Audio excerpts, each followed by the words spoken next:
हरे कृष्णा, राधे राधे। कान्हा दासी चैनल में आप सभी मित्रों का स्वागत है।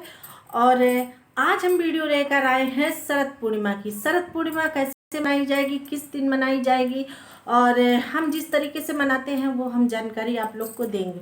उस दिन अमृत वर्षा होती है। बोलते हैं कि उस दिन चांद धरती के करीब होता है।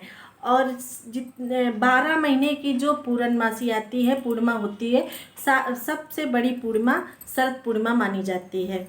तो अब हम आपको जानकारी दे रहे हैं। शरद पूर्णिमा है 9 अक्टूबर 2022 को और संडे के दिन। तो संडे को हम क्या करेंगे, सबसे पहले सुबह हम उठेंगे ब्रह्म मुहूर्त में। तो ब्रह्म मुहूर्त में जब उठेंगे तो सुबह हम उठेंगे 4 बजे। उसके बाद हम स्नान करेंगे। अगर आपके करीब कहीं मतलब आसपास जब गंगा जी हो तो आप स्नान करने जा सकते हैं। अगर आपके घर में गंगा जल हो तो थोड़ा सा गंगा जल में डाल करके स्नान कर सकते हैं। अगर आपके पास गंगा जल भी नहीं है तो 2 बूंद दूध डाल सकते हैं और स्नान कर सकते हैं। तो सुबह जब हम स्नान कर लेंगे तो फिर हम अपने, अगर आप कान्हा जी लड्डू गोपाल हों या कान्हा जी हो तो आप अपने कान्हा जी को स्नान कराइए, दूध से उनका अभिषेक कीजिए और उनको व्हाइट कलर के कपड़े पहनाइए। तो उस दिन कान्हा जी को वाइट कलर का ही कपड़ा पहनाया जाता है। और उस दिन बताते हैं कि कान्हा जी ने महारास किया था, और उस दिन ये भी बोलते हैं कि महारास देखने के लिए तो हमारे शिव जी भी आ गए थे वृंदावन में, कान्हा जी का महारास देखने के लिए। उस दिन कान्हा जी को बांसुरी भी भेंट की जाती है।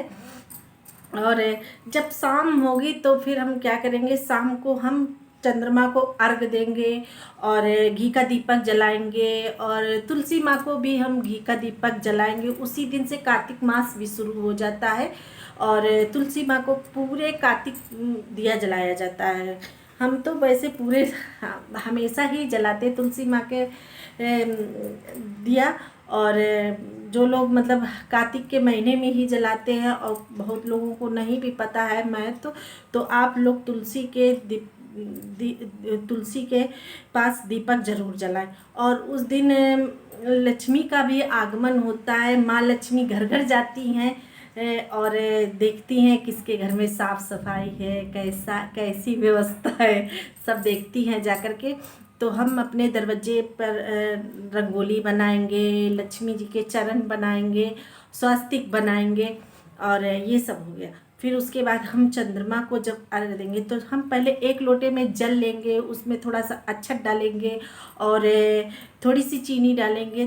फिर हम अर्घ देंगे और खीर बनाएंगे और खीर पूरी रात हम छत पे रखेंगे खुले में। और बोलते हैं अमृत बरसेगा तो खीर पे पड़ेगी तो खीर भी अमृत बन जाएगी।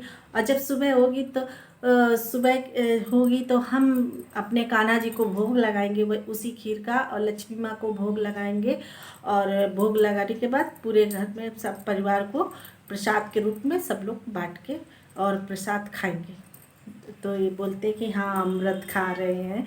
और जब शाम को हम चंद्रमा को अर्घ देते हैं तो मेरी मम्मी बोलती थी कि माँ मेरी बोलती थी कि सुई में धागा डालो तो आंखें स्वस्थ रहती हैं। तो हम तो सुई में ऐसे चांद की तरफ देखते हैं और सुई में धागा भी डालते हैं और मेरा तो पड़ जाता है धागा। बोलते हैं आंखें स्वस्थ रहती हैं। तो इस तरीके से मनाएंगे। और हमने अपने कान्हा जी के लिए ड्रेस भी बनाई है तो हम आप लोग को दिखाते हैं कैसी बनाई है ड्रेस।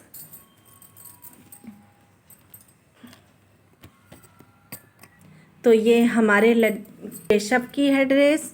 तो ये मेरे केशव का घाघरा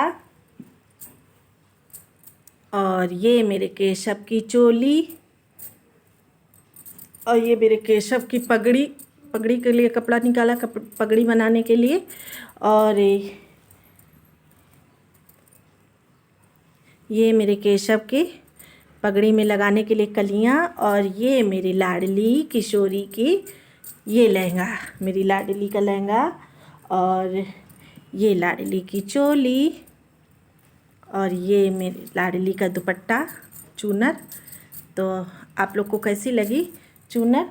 और ये मेरे कन्हैया की ड्रेस। तो ये मेरे लड्डू की देखिए, लड्डू के बनाए हैं। और ये मैंने कपड़ा बना लिया था, लेस लगा लिया था पगड़ी बनाने के लिए। तो ये हम लाला का मुकुट बनाएंगे, तो ये हम आप लोग को दिखाएंगे किस तरीके से मुकुट बनाते हैं। तो ये मेरी शरद पूर्णिमा की तैयारी हो चुकी है। तो आप लोग को भी आप लोग अगर करना चाहें तो इसी तरीके से आप लोग भी शरद पूर्णिमा पे चांद की पूजा कीजिए और खीर का प्रसाद बना करके और खुले आसमान के नीचे रखिए छत पे जा कर के, और लक्ष्मी जी की पूजा भी कीजिए उसी दिन। और आप लोग को भी अगर वाइट कलर की ड्रेस पहनानी है तो अपने लाला को वाइट कलर की ही ड्रेस पहनाइए। आप लोग को वीडियो अच्छी लगे तो लाइक शेयर ज़रूर कीजिए। हरे कृष्णा, राधे राधे, श्री कुंज बिहारी, श्री हरदास।